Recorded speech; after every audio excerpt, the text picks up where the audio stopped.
Another pretty good day on Wall Street today after a triple-digit rally Wednesday when the Federal Reserve announced its key interest rate would not change for the second straight month. Fed Chair Jerome Powell calling the American economy resilient while also acknowledging that financial conditions are getting worse for many Americans across the nation.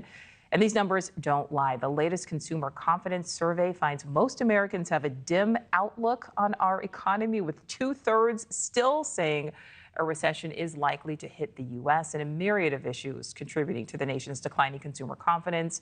Things like slowing wage growth, skyrocketing interest rates, a frozen housing market, and inflated costs of goods and services with seemingly no end in sight. Let's bring in Kristin Myers, a business and finance journalist who joins us live. Kristin, great to speak with you again. So it's like good news, bad news here. What does this really mean? And are we likely to see this rate remain steady? And how far are we from seeing them go back down? Yeah, so I'm going to take that last question on when we're going to see rate cuts. Unfortunately, if anyone was hoping I was going to say next month, which is actually when the Federal Reserve will be meeting again about what they're going to do next with that Fed funds target rate. Unfortunately, you cannot expect a rate cut anytime soon. Jerome Powell, the Fed chair, pretty much came out yesterday and said flat out that rate cuts are absolutely not at all on the table. So here's what you can expect going forward. As I mentioned, the next Fed meeting is going to be next month in December. We're about 40 days away.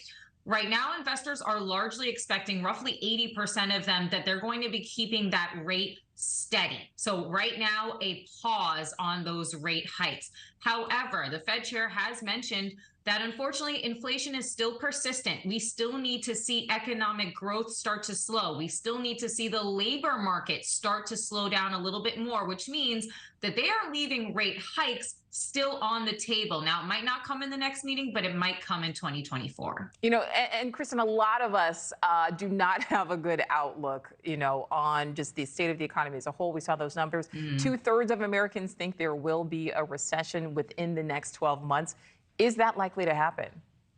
Yeah, this has been honestly the million-dollar question. I would say all of 2023 and even almost the end of 2022. And unfortunately, for all of those people that said we're definitely getting a recession, if they were betting folks, they would be losing that bet. We have continued to see the U.S. economy, despite these rate hikes. Month after month, we've been hit with these rate hikes. The U.S. economy has remained incredibly resilient. We're going to get a piece of information tomorrow that is going to be the October jobs report. And we're going to see tomorrow if these rate hikes have actually taken an effect and slowed that labor market down. We have seen a little bit of cold water thrown onto the labor market. But again, just as a reminder to everyone, in September, the jobs market came out almost double what economists were anticipating for those jobs figures. So the U.S. economy has remained incredibly resilient. So when it comes to recession, it doesn't look like we're going to be headed to a recession anytime soon. Unemployment rate still incredibly low, 3.8%. That's not expected to change tomorrow.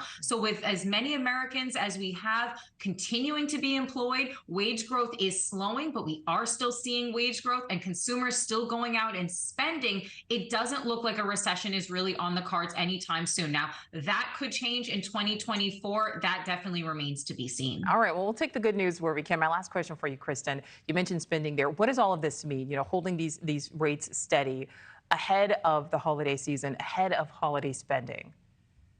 Well, this is essentially good news for anyone that plans to go out and use their credit card, because whenever we see those rate hikes, we're going to be seeing rate hikes and interest rate raises elsewhere across the board. One of the first places a lot of consumers see it and feel it are those credit card interest rates. Now, credit card interest rates right now for just a regular credit card that you get at your bank is a little bit over 21%, which is quite high. It has jumped for those retail credit cards to over 28%. Fortunately, we might not see that go a little higher in the next coming weeks. So this should give a little bit of a reprieve for those folks that are doing that holiday shopping and are going to be using those credit cards to do so. Oh, yeah, 28%. My goodness. All right, Kristin Myers, thank you so much. Thank you for watching. Go to newsnationnow.com to find News Nation on your television provider. And don't forget to click the red subscribe button below to get more of News Nation's fact-driven, unbiased coverage.